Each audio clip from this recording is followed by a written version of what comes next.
I'm in one of my favorite places. I am about to walk this lovely labyrinth, which is one of my favorite things to do. And it's also super lovely. Can you hear the birds?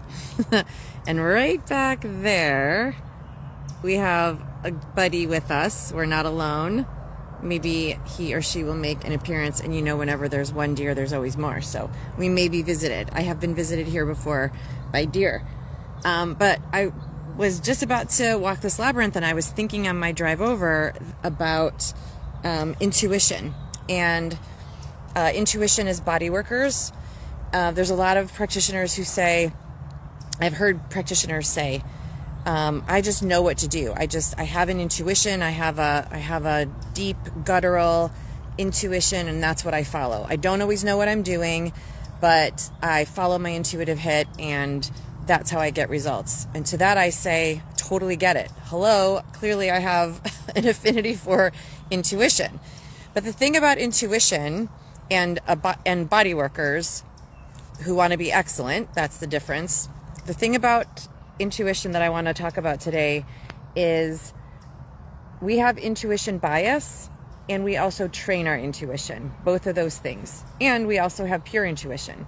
So the way we train our intuition is by having more experiences and utilizing our knowledge from those experiences to have foresight or intuition about what could or couldn't happen next, which also then can create a bias. So if you have an experience and it didn't go well, it was exceptionally negative or even exceptionally positive, it doesn't have to be the negativity, but if you have a very strong emotional response to an experience, then that is lodged in your limbic system. We just talked about this on Tuesday training a few weeks ago. It's lodged in your limbic system, and we actually remember emotions. So if the experience was positive, that's great. That means that you'll have intuition bias, that it'll always be great. But if the experience wasn't great, if you didn't create results for your client and you felt lack of confidence, or your client was upset, or you worried about whether you should have charged for the session because you didn't create results, then that would create more of a negative experience, which you would also still remember. So then that means that you have intuition bias on positive and negative experiences, and that doesn't mean that you have intuition about the next experience. It means that you have memory recall and emotional memory recall from your limbic system that you're then taking forward with you into the next experience. So that doesn't mean it's intuition that serves you. It means it's intuition bias. So it's really not the same thing. And the way it was just explained to me recently, because I've been doing this exploration around AI, somebody said, we train AI, and I know that that's true. We all know that that's true. In order for AI to give us the information that we ask of it, the information had to be poured into AI, right? So we pour information into AI, and then it spits it back out to us. I haven't used it yet, but I have several friends who have, and they've said, I ask AI, like, instead of having an owner's manual on a piece of equipment or how to do something, I just ask AI, and it'll spit out all the instructions on how to do the thing. But sometimes the instructions aren't correct. Sometimes the instructions don't get me the results. So then they go back to AI, and they tell AI a little bit more information. Like, no, this didn't work. I want you to consider this, this, and this. Pour in more information into AI, and then it spits it back out to you. And so that's the same thing that happens with our intuition. The more information we put into our intuition and our experiences and our limbic system, the more clarity it gives us back out. So that means that we are training our intuition through life experiences, similar to how we train AI with more information. So that brings me full circle now into whenever I've had a practitioner in my mastery program say, I have created results that I've been very proud of. We cheer and awesome, that's great. And I don't know how I did it. I used my intuition. What I like to really enforce is that the way we have strong intuitive insight when we're working with a client is by having a depth of knowledge that's so deep that we are rooted and grounded with clarity in that knowledge, so that when we're faced with a circumstance in front of us, like a client's chief complaint or some x-ray report that we don't have any experience with, What happens then is we actually dive really deep into our knowledge and experience, and it pulls out an information bias, an intuition bias about how can I move forward.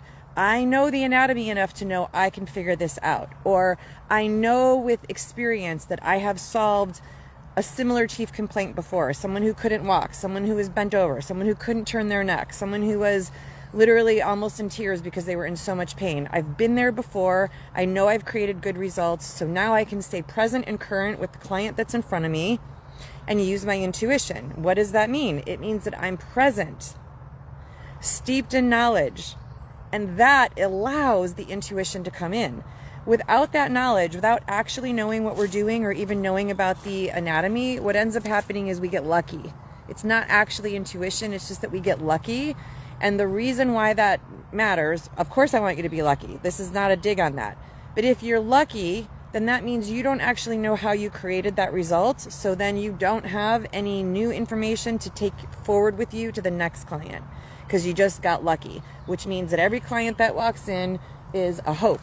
It's a finger cross. Like, I hope I can get them out of pain, instead of I know anatomy so well. I have thorough inside out understanding about how this vessel is built, how it's designed to work, and how problems get created, so that then I can be present with the information, the knowledge, so that I can solve whatever the client's chief complaint is when they're in front of you.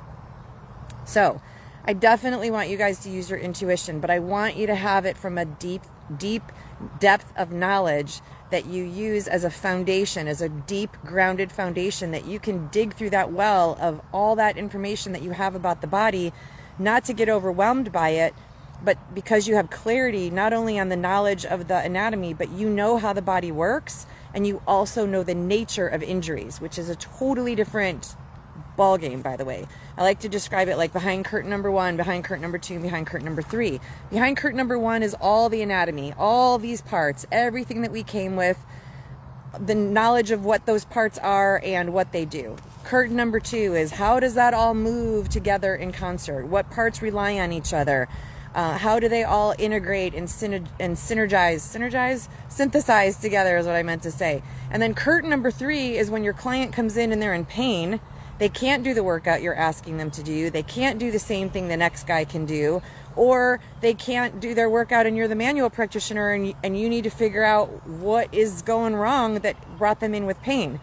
Sometimes what we do still is we're still looking at symptoms and we're using tools and techniques to just address the symptom. And I call that symptom smacking. That's not going to get you to the root of the problem. The root of the problem is multiple layers.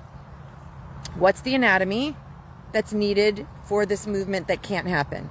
How does that anatomy move? What are the parts involved and what are the needs of those parts? And then what went wrong? What's the nature of that injury and what caused it?